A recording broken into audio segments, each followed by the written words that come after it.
Hello, I'm the Anime Viewer 66, and I have a question for you guys. If you had the power of death in the palm of your hand, what would you do? Would you try to do good? Would you try to do evil? And what is good and evil when you have that much power at your fingertips? Would you try to keep your own humanity, or would you give up your humanity to try to accomplish what you consider the greater good? That is the questions that this anime asks. Today I am going to be reviewing the anime Death Note. At the beginning of our story, we take a look at the first main character, Light Yagami. Light at the beginning seems to be a very bright and well-rounded young man. But this anime shows very quickly that the old saying is true: absolute power corrupts absolutely. One day, Light Yagami finds a book on the ground that's labeled Death Note.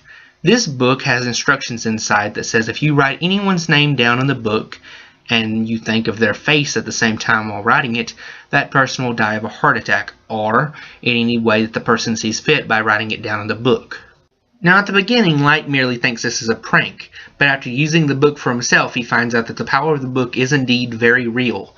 And beyond that, he wants to become a symbol of justice, killing any evildoers in the world and making his own brand of what you might consider justice, more of a vigilante-style justice, but justice nonetheless that he believes.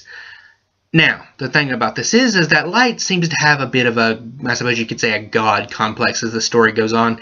At the beginning of the story, he seemed to be a very likable character, but as the story goes on, you start to see him in a more and more unfavorable light.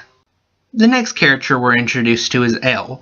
L is a very eccentric detective who is Light's fool for a good chunk of this anime. Now, during the time of this anime, the first half is much better than the second half, mainly due to L. You sort of wonder what's going on inside his very unique head.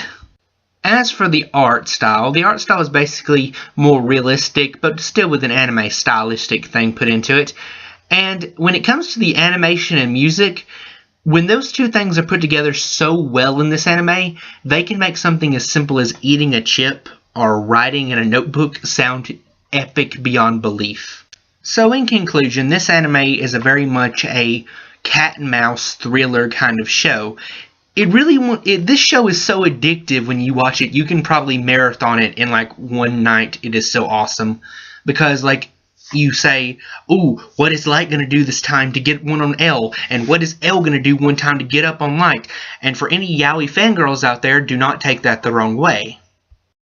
So I give this anime 5 stars out of 5. I'm the Anime Viewer 66. Thank you, and good night.